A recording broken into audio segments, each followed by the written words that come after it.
Transferring your Mint Mobile number to a new phone is a straightforward process. Follow these steps to ensure a smooth transition.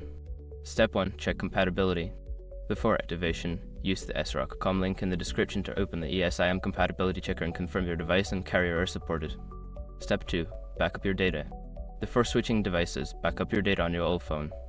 This includes contacts, photos, and any important files.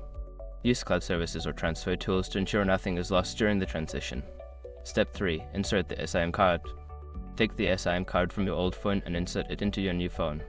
If your new phone requires a different size SIM card, you may need to get a new one from Mint Mobile. Step 4. Activate your new phone.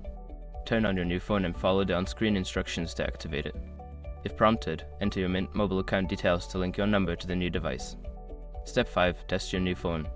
Once activated, test your new phone by making a call or sending a text message. Ensure that your number is working correctly and that you can access mobile data. Now you're all set with your Mint Mobile number on your new phone. Enjoy your new device and stay connected.